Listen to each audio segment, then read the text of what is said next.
Joining us this morning from OVP Family, we have President Greg Thompson. Greg, thanks for coming in. Thank you for having me. Yeah. Yes, this is a very important topic and something brand new we're talking about here. OVP Health announced it is forming a new foster care division of OVP Family. Talk about this. Sure, yeah. We're thrilled to announce this. Again, OVP Health has been a leader in the healthcare space in our tri-state and all of Appalachia for well over 20 years.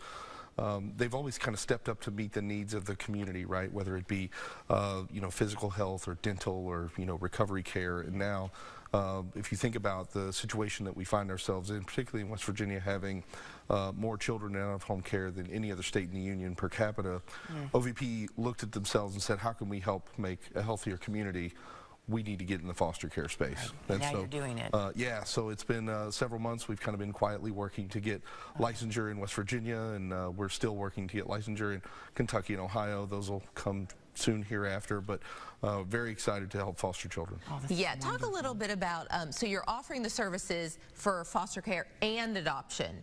Correct. In West Virginia. Talk a little bit more about the services that you're Correct. So again, with OVP touching so many lives already, right? So we're working with a lot of people who've had involvement with the court system and child welfare, and so biological families already, and now we're licensed to provide foster care in West Virginia. And so for us, we want to find permanency for children in care, and so that may be reunification with some of the families that we already work with to provide their health care, but also could be adoption for the families who want to foster and then build their families as well. Right.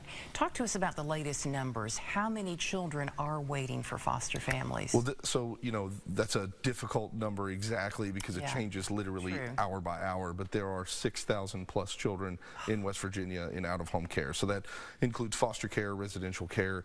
Many of them are placed out of state. I mean, it is a true crisis for all of us as West Virginians and Appalachians. So alarming. And that's what we've actually talked to other agencies during this month being Foster Care Awareness Month, and those numbers are always staggering to hear. And there's really not enough help out there, so you guys are adding to that. We are to be able to help. Correct.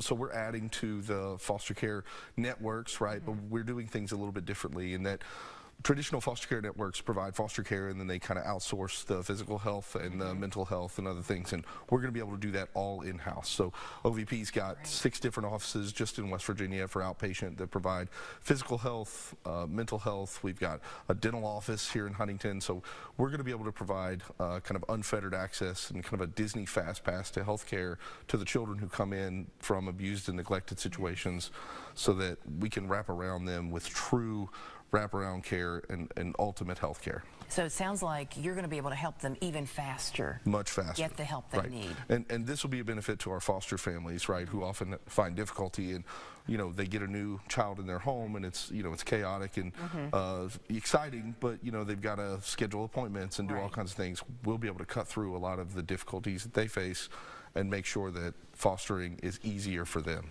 Yeah, and talk about, Greg, the help from the general public when they hear this and they might have thought, hey, maybe I can open up my heart and my house to one of these children or more than one of them. Sure.